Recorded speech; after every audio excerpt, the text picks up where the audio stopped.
anything, you know, if they were stressed or if they felt hunched over or if they didn't have a lot of energy, you know, and then try to, you know, give them certain movements or postures that might help alleviate some of their complaints. Or, you know, I would just have them do a breathing exercise even for 2 minutes. And so, can this apply to insomnia or this problem people have sometimes they cannot sleep? So, yes, yeah. Yes, definitely. One of the major causes of insomnia is people being preoccupied and worrying about things. So through the breath and through connecting the breath with the body in yoga, we really learn to, you know, the breath is automatic. We breathe automatically. But when we start focusing on the breath and start focusing on how the breath helps our movements and how the breath quiets our mind, then we're able to lessen the worries and to focus more on the present. And, you know, a time and a place will come for all of the worries. And eventually they will become the present.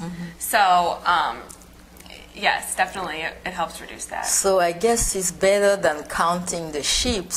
Yes, well, but that's even a form of meditation too, because you're concentrating so much and you're in the present, you're counting the sheep in your head. And so I think that would actually be a form of meditation, but kind of active because your mind is focusing on something. You're not trying to clear your head, you're trying to focus it. So, yeah, that's a great example. Right. How do you ease people into yoga or teach people who are beginners? Okay. Well, yoga, I believe yoga is for anyone. You can have an injury, even if you're just lying in bed, you can't get out of bed, I think you can do some sort of yoga. Just starting off simple. You know, the class I first went to, it was all these advanced poses, and I just felt very intimidated. And I don't remember hearing a teacher say, you know, do this instead, or even if someone does say, you know, raise your arm up to here, but if you want, raise your arm up to here. Everyone wants to raise their arm up to here because we're naturally competitive, you know, and we want to get to the highest or get to the goal right away. But I would really emphasize with beginners, you know, it's the mindset that you bring into yoga, so I would really help them try to just allow themselves to be and not to worry about people around them and just do what feels best for you. So yoga, people should eventually don't look or listen, do at their pace, and do what they can, the body can offer. Yes. You don't try to go too much and then, you know, exactly, you may injure yourself. Right, exactly. That's where most injuries happen, is when you're trying to do something that your body is not ready to do, or when you're moving too fast from one position to the next. Yeah. So it's really about being aware of your own body. Yeah, because I do believe that people don't put on their mind, because I think the ego have a lot to do there. Yes. Because they don't put themselves on the situation. These people, maybe they are 3 months, 6 months, or 2 years. They can do it, and then wait for me to get there, and don't injure myself stupidly. Yeah, because I think also yoga can also treat injuries.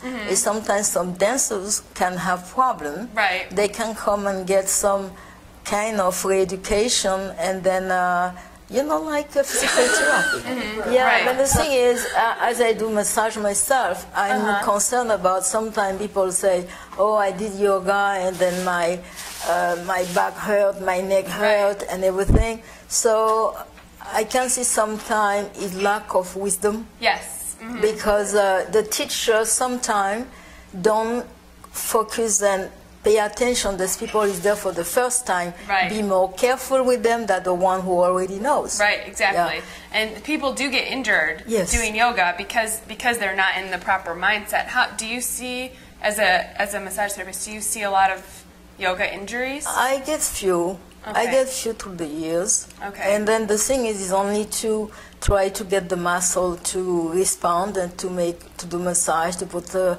kind of hard pack, to do, you know, massage stimulation, muscle stimulation, and help them a little to restore the, you know, the elasticity, because sometimes the muscle get totally locked. Right. Because right. when you go through a muscle and then you go too far, the muscle will block by itself because they have their own defense. Right. They have their own intelligence to know, I cannot do that. So they will eventually lock themselves, and then eventually it will take some time to get them back.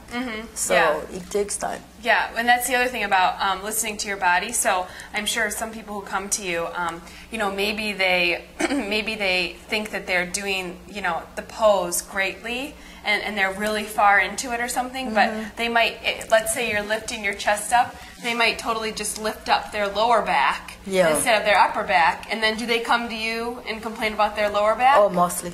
Yeah. Lower back and neck. Because what is below is like above. So when you measure yourself on the bottom or the top, so is one line. Your body is not cut on the middle.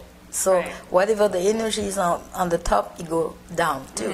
So it's very important to, and here people don't dare to touch you to make you feel the posture, because they're always afraid of whatever sexual thing, you know. But now you have to make people feel something. It's sometimes when you don't feel, you are not afraid. You say, feel my body. You don't touch them, you feel my body. But you don't want to get there.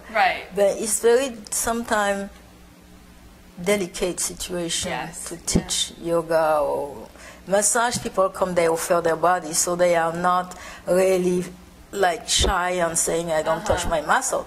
That is easier way. But actually, I have people get injuries from yoga. Yes. Yeah.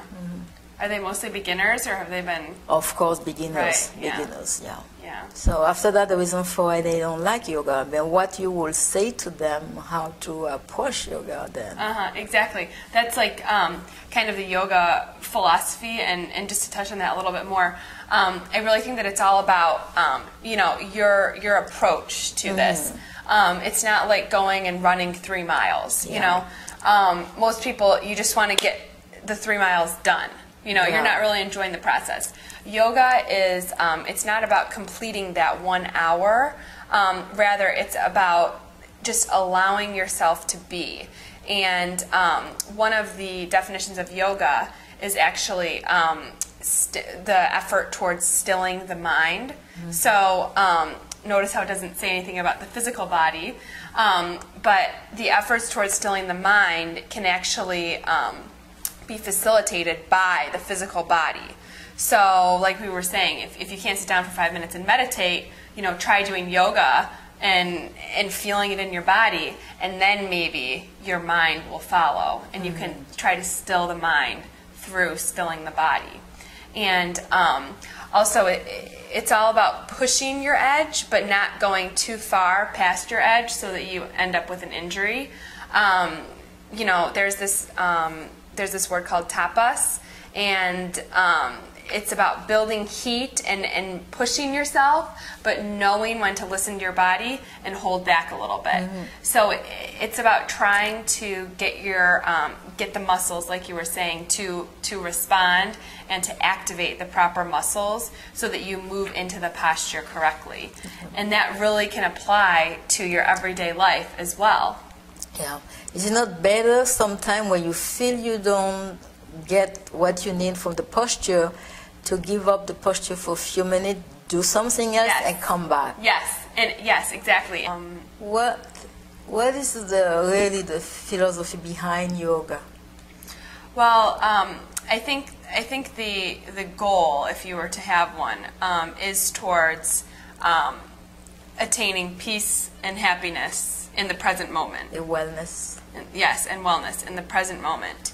And so in my classes or with my private clients, I really emphasize, you know, like we've said before, just allowing your body to be where you are and enjoying that and savoring that moment, and letting your body communicate to you what it needs or how it feels. Because so often our minds are outside of our bodies and we're not paying attention.